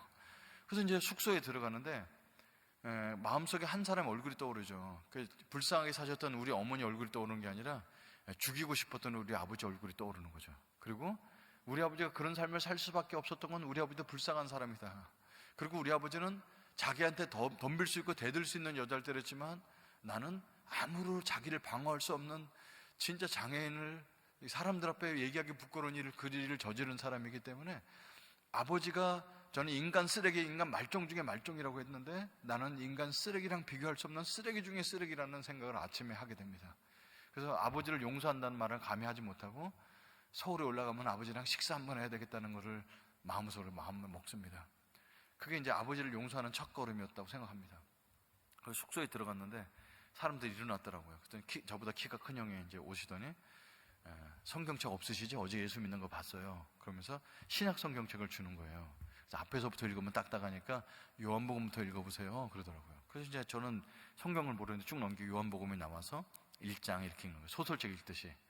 보니까 뭐 예수님 빛으로 오셨고, 그 다음에 물로 포도주 만드시고, 그 다음에 이 남자도 만나시고 저 남자도 만나시면서 상담을 많이 해주시더라고요, 예수님이. 그냥 소설책처럼 읽는데 요한복음 10장을 읽는데 요한복음 10장은 제가 상식적으로 이해가 안 되는 구절이 나왔어요. 예수님은 나는 양의 문이다, 나는 선한 목자다 이렇게 얘기하셨어요.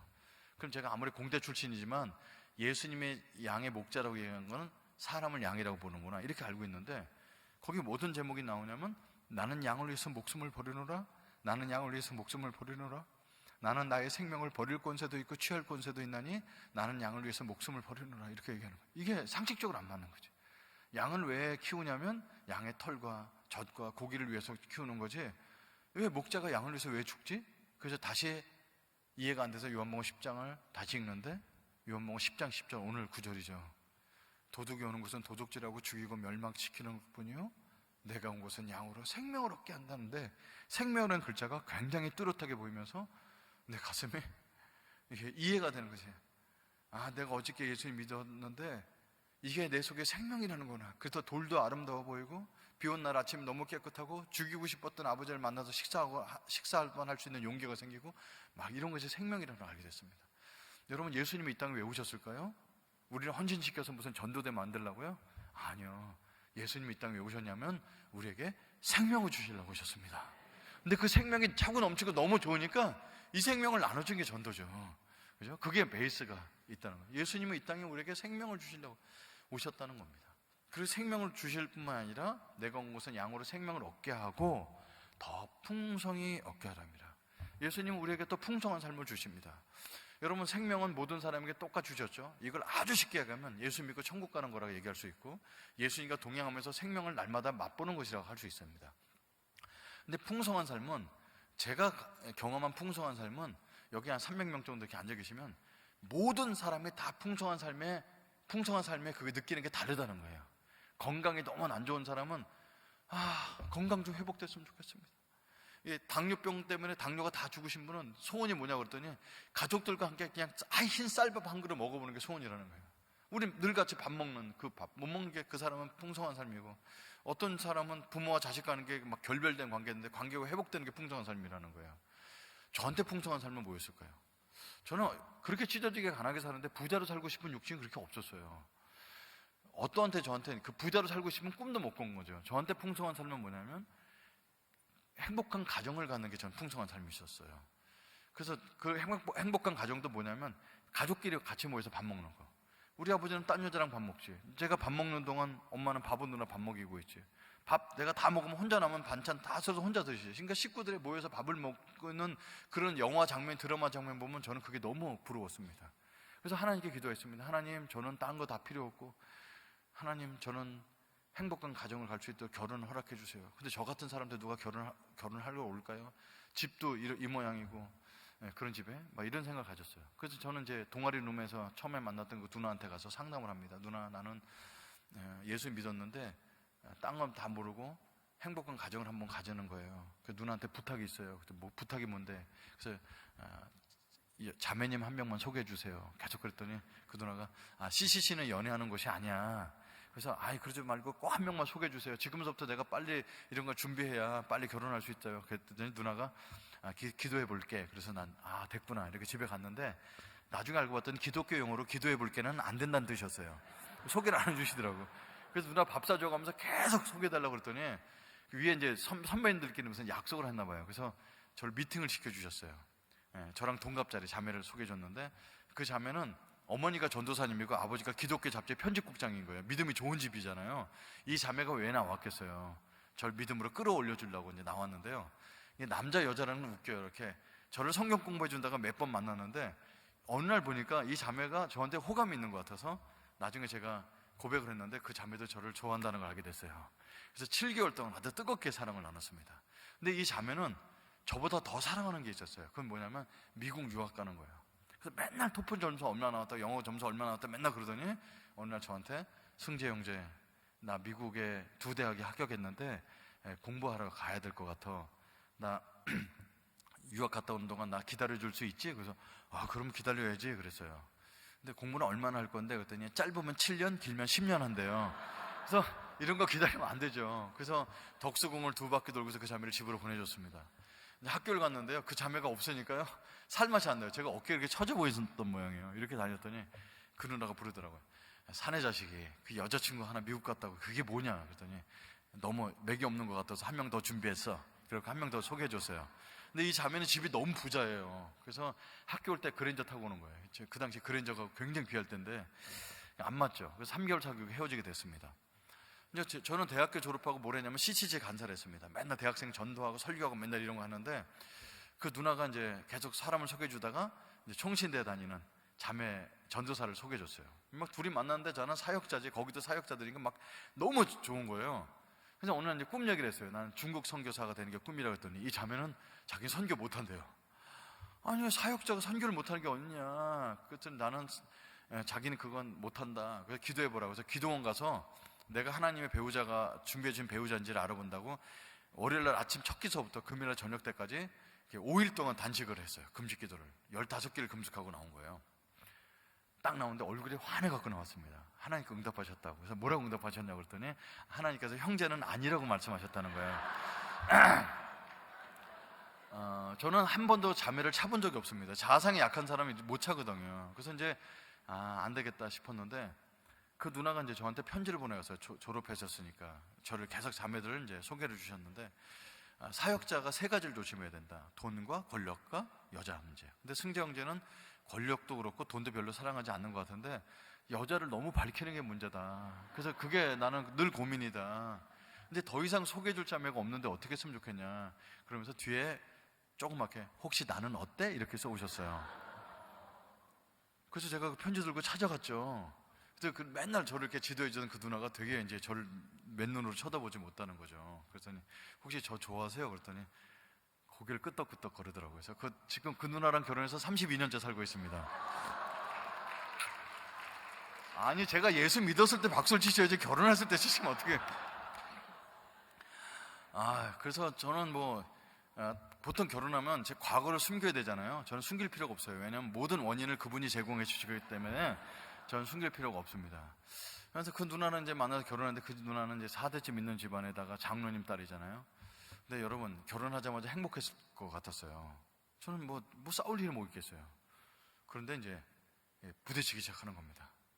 저는 이제 신앙의 뿌리가 깊지 못하니까 사역자지만 말처럼 꼭 뜨거운 건 있는데 제 안에는 이제 똑같아요. 흔들리지 않죠.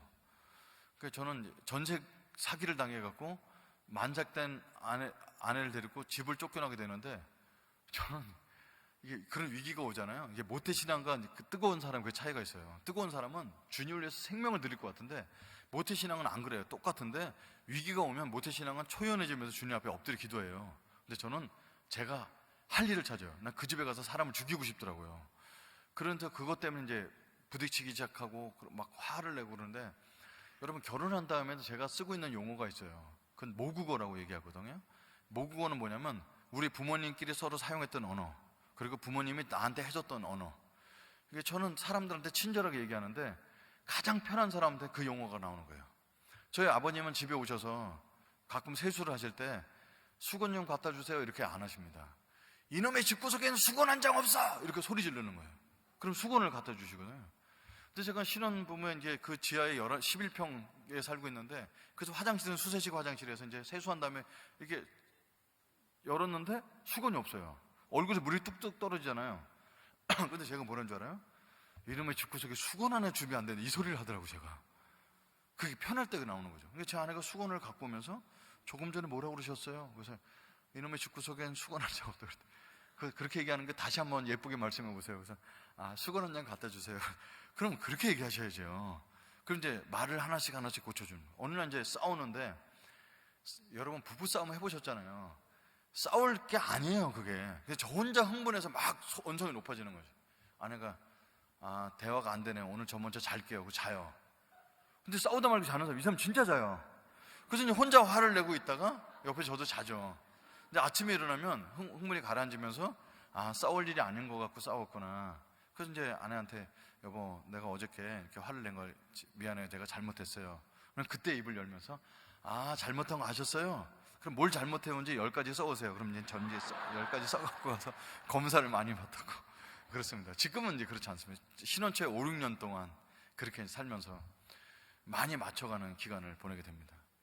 제가 중국 선교사를 한참 하고 있을 때 제 딸이 초등학교 6학년 되었을 때 친구 집 가서 파자마 파티를 한다는 거예요. 친구 생일이라고. 그 집 가서 하룻밤 자고 온다는 거죠. 근데 그 집은 삼성 주재원 집이었어요. 거실만 해도 우리 집보다 넓어요. 저희는 방 한 칸에다가 아들 하나, 딸 둘 이렇게 방 한 칸에서 애들 키우는데 그 집은 딸 둘 있는 집에 방 한 칸은 신데렐라 방으로, 하나는 백설공주 방으로 이렇게 꾸며놓은 집에 가서 보고 오면 애가 우리 집은 왜 이래? 이렇게 시험 들 것 같았지만 보냈어요. 그래서 하룻밤 자고서 이제 왔는데 이제 자격지심에 어저께 재밌게 놀았어? 그랬더니 재밌게 잘 놀았다고. 모두 사줬고 모두 맛있었고 이렇게 얘기해요. 근데 걔 입에서 아빠 그 집은 이렇게 부자야? 이렇게 얘기할 줄 알았는데 애가 혼자 중얼거리는 말로 이런 얘기를 하더라고. 아빠 나는 결혼해서 아빠처럼 빨리 결혼하고 아들 하나 딸 둘 이렇게 낳을 거야. 그리고 아빠 집 옆에서 살고 싶어. 왜? 그랬더니 아빠가 어렸을 때 우리들한테 맨날 무등 태워주고 말 태워주고 애들이랑 우리한테 놀아줬던 거 내가 결혼해서 애기 낳으면 우리 애들한테 그렇게 놀아주세요. 이렇게 얘기하는 거죠. 그럼 그게 딴 사람 같으면 당연히 있는 대화를 수 있는데 저는 아버지 되는 게 너무 무서웠습니다. 아버지를 어떻게 하는 것이 몰라서 내가 애들 낳은 다음에 애들을 어떻게 하지? 그리고 나는 이게 일 중독 같아갖고 막 사역도 너무 열심히 해서 애들이랑 어떻게 놀아줄지 모르고 밤마다 제가 말띠라서 뒤에 말 태워주고 맨날 이렇게 놀았던 이런 것들이 애들한테 기억이 남는다는 걸 알게 됐습니다. 그래서 아빠가 내가 애 낳으면 같이 옆집에서 달면서 우리 애들 키워달라는 얘기를 이렇게 부탁하는 걸 듣고 제가 막 속에서 울컥 올라와서 화장실 들어가서 물 틀어놓고 막 울었던 기억이 납니다. 저는 이제 지금 이 나이 먹도록 이제 내 이름으로 된 집안채는 없습니다. 근데 가정에 있는 거죠. 이제 가정에. 그래서 우리 애들이 이제 커서 독립해서 이제 나갔어요. 학교 이제 학자금 대출 다 갖고 나가는데 큰딸이 이제 나가기 전에 이렇게 엄마한테 봉투를 2개를 준비했더라고요. 엄마한테 50만 원, 저한테 50만 원 이렇게 준 거예요. 그래서 이게 뭐냐 그랬더니 그냥 이게 주민등록번호에서 내 이름을 빼나가는데 좀 서운해서 드리고 싶다고. 뭐 이런 걸 저 다 주고 그래. 근데 얘가 똑똑한 거예요. 엄마한테 100만 원 몰아주면 아빠가 1원 한 장 못 받는다는 걸 알기 때문에 이제 50만 원씩 나눠준 거죠. 그래서 이제 50만 원 받아갖고 이제 뒤에 보니까 편지를 들어있지 않고 이게 스티커를 뒤에 넓게 적어놨는데 거기 뭐라고 적었냐면 그리운 아빠의 무등. 맨날 무등 태워줬잖아요. 그리고 어부바. 얘가 내 등에서 많이 놀았던 어렸을 때 그 추억이 기억이 남더라고요. 여러분 자녀를 키웠을 때 애들한테 막 유럽 여행 시켜주고 막 이런 게 기억 남는 게 아니라 몸 부대끼며 같이 놀았던 게 기억이 남는다는 걸 알게 됐고요. 엄마한테 뭐라고 썼나 봤더니 그리운 엄마의 집밥이라고 적어놨더라고요. 세상에 가장 맛있는 게 집밥이잖아요. 그래서 지금도 애들은 이제 아직 이제 결혼을 눈앞에 두고 있어서 이제 남자친구랑 하고 집 보러 다닌다 뭐 이런 것 카톡이 올라오는데 아직도 단톡방에 이렇게 시끄럽게 이렇게 지내는 우리 가정을 하나님께 주셔서 저는 너무 감사하고 생명과 풍성한 삶을 누리고 있다고 생각합니다.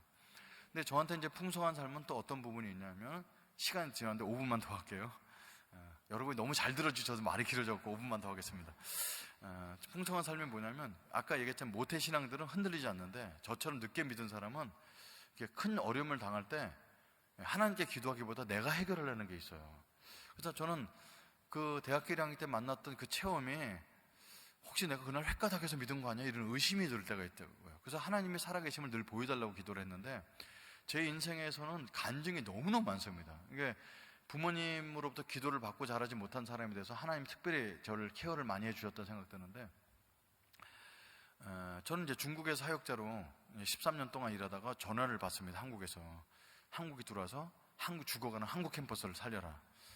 저는 명령을 받았으니까 가야 되는데 문제는 애들이 외국 생활 13년 해갖고 한국 들어가면은 어느 나라도 못하니까 대학도 못 갈 게 뻔한데 가야 되는가. 근데 애들이랑 같이 기도하는 가운데 애들도 감동을 받고 한국에 들어가서 우리가 도전해 보겠습니다. 이렇게 이제 오게 됐고요.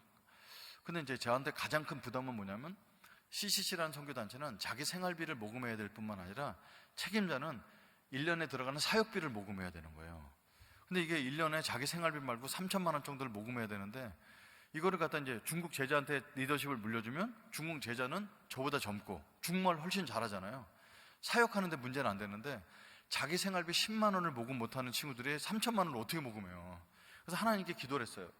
하나님 아버지, 제가 우리 자녀 교육 내려놓고 한국 들어가는 건 이렇게 맡기고 가겠습니다. 그런데 이 중국 제자들이 모금 때문에 쩔쩔매지 않도록 이 문제를 해결하도록 계속 주님께 기도를 했습니다. 그때 하나님께서 제 마음을 쿡 찔르시더라고요. 너 한인교회 찾아가 봐라. 저는 중국 생활 13년 동안에 한인교회를 가본 적이 없습니다. 왜냐하면 그 보안 문제가 있어서 가서 내가 신분을 밝힐 수가 없잖아요. 그래서 한국 사람을 만나질 않거든요. 근데 이제 한국교회 가서 한인교회 가서 모금을 하려고 그러니까 얼마나 제가 낯뜨겁겠어요. 근데 자존심 내려놓고 가야 되는데 저희 집에서 기차 타고 2시간 떨어진 도시에 한국 사람이 많이 몰려 살았어요. 거기 한국교회가 가장 큰 교회가 돼서 그래서 이제 찾아내갖고 신문 같은 게 찾아갖고 전화를 걸었습니다. 그래서 이제 비서 집사님이 받으시더라고요. 여자분이. 어떻게 전화하셨어요? 제가 이러이러한 사역을 하는 사람인데 목사님을 만나서 30분만 면담을 할 수 있도록 기회를 달라고. 그래서 그분이 목요일날 오후 2시에 약속을 잡아주셨어요.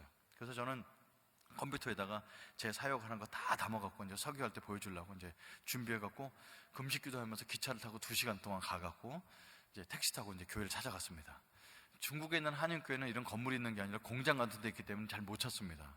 근데 그 여자 집사님이 마중 나오셔서 담임 목사님 기다리고 계시다고. 그래서 이제 담임 목사실에 갔는데 들어가 보세요. 그래서 이제 똑똑 두들기 전에 이제 기도를 하는 거예요. 저는 신학 공부를 늦게 해갖고 그 당시에 평신도 선교사였거든요. 목사님을 만나는 게 어렵죠. 그리고 이제 만나서 모르는 사람한테 돈 얘기를 하는 게 굉장히 어렵습니다. 그래서 이제 이거를 문고리를 잡고 두들기 전에 기도했습니다. 하나님, 대화가 잘 되게 해주시고 저를 알거나 제가 아는 목사님 만나서 대화를 순조롭게 잘 돼서 복음이 잘 되게 해달라고. 저 여러 곳 다니면서 복음하기 어렵습니다. 그리고 문고리 잡고 기도하고 이제 똑똑 두들겼습니다. 들어오세요. 그래서 딱 들어갔는데 하나님께서 저를 이제 순적하게 하시려고 제가 아는 목사님을 만나게 하셨어요. 근데 그 목사님 누구였냐면 어렸을 때 저한테 술과 담배 본드를 알려주신 그분이 거기 담임 목사로 와 있는 거예요. 그래서 이제 그분도 저를 보고 놀래고 저도 그분 보고 놀랐어요. 왜 우리가 서로 못 알아보냐면 중국에서 이름을 다 바꿔서 가명을 쓰니까 못 알았던 거죠. 그래서 이제 그 형이 그런 거예요. 너가 그 CC 선교사냐? 그래요. 저는 그 형이 거기서 교회에서 넥타이 메고 있는 게 너무 안 어울리는 거예요. 거기에 있어서는 안 될 그 인간이 넥타이를 메고 양복을 입고 있더라고요. 그래서 형은 어쩌다 여기까지 오셨어요? 그랬더니 야, 말도 말해. 야, 대학교 다닐 때 여자 하나 꼬시려고 어떤 수련회 갔다고 해서 예수님 만나게 돼서 그거까지 똑같은 거죠. 그래서 그 형 껴안고서 막 얘기해서 지난 20년 동안 못했던 얘기를 하는 거예요. 그때 그 형이 야, 그러지 말고 우리 집 가서 밥 먹자. 그래서 그 집 가서 형수님한테 감사하다고 밥 먹고 그 형 집에 밤새도록 얘기 나누다가 이제 금요일날 오는데 그 형이 야, 금요일날 철야기도 있거든. 우리 이따 400명 정도 모이는데 철야기도 때 너 간증 좀 해라. 그래서 이제 30분 시간을 얻어서 간증을 했는데 막 눈물이 쏟아져서 막 간증을 못 하겠는 거예요. 그래서 여러분, 제가 했던 얘기 다 잊어버려도 괜찮은데 저는 여러분 교회로부터 후원을 받을 필요가 없습니다. 왜냐하면 저는 한국으로 돌아갑니다. 근데 이 중국에 남아있는 친구들이 밥을 굶지 않도록 여러분 교회에서 우리가 148개 사역을 하는데 이 사역의 시드머니가 되는 재정의 3천만 원의 일부라도 여러분 후원해 주셨으면 감사하겠습니다 하고 뜨겁게 기도를 마무리했습니다. 막 통성기도 하고 있었죠. 그리고 난 이제 저 집에 가려고 그러는데 이제 그 형 집에서 하룻밤 더 자야죠. 늦었으니까. 야, 잠깐만 기다려봐라. 그래서 밖에서 20분 기다렸어요. 장로님 중에 한 분이 임시 당회를 요청하신 거예요. 그분이 CC7 출신이라는 거죠. 그래서 얘기 나누다가 이런 사역은 우리가 도와야 됩니다. 그리고 그 교회에서 해마다 3천만 원씩 지원해 주기로 결정을 내려주셨습니다. 저를 아무도 모르는데. 근데 그 다음날 아침에 그 형이 이렇게 막 얘기한 것도 아니고 장로님이 먼저 얘기하셔갖고.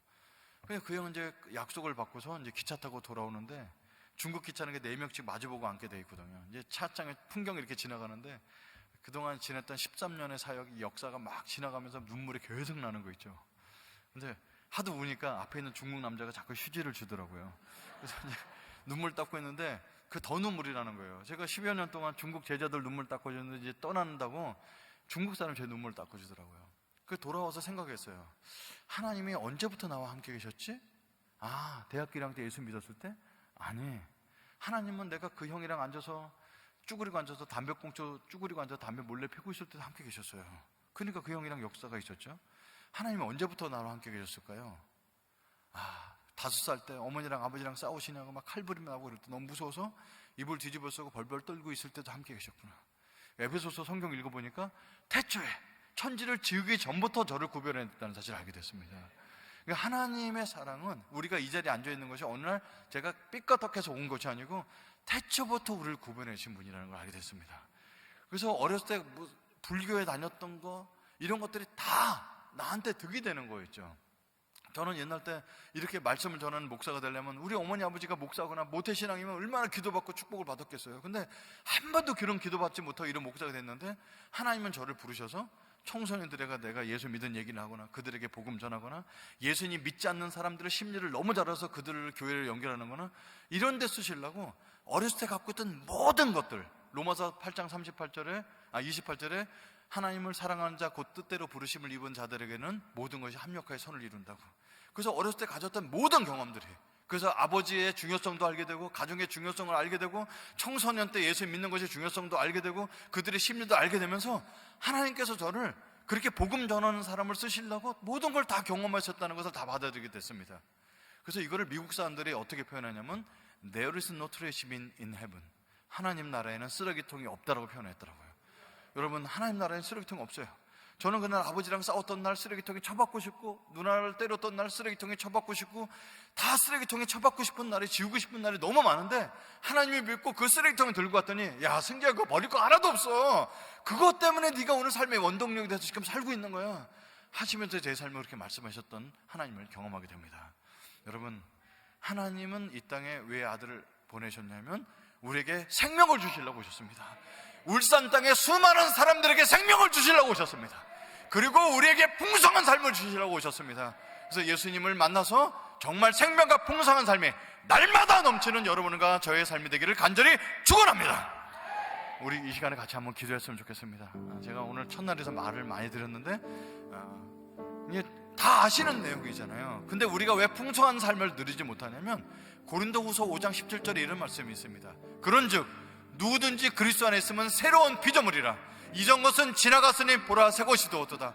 우리는 원래 새 것인데 언제 새 것을 느끼냐면 그리스도 안에 있을 때 새로운 피조물인 걸 느끼는데, 우리가 죄를 짓고 하나님을 떠나고 뜨거운 신앙들을 버리고 앉아서 그냥 흥청망청 삶을 지내고 있을 땐 새로운 피조물의 맛을 잊어버릴 수가 있습니다. 그래서 하나님, 오늘 밤에 한 시간 반 넘는 간증을 듣게 되었는데, 하나님, 제가 새로운 피조물인 그 생명과 풍성한 삶을 이 밤에 다시 한번 회복하게 축복하여 주시옵소서.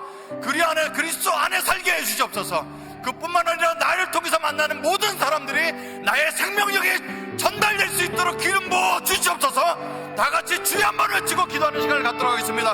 기도하시겠습니다.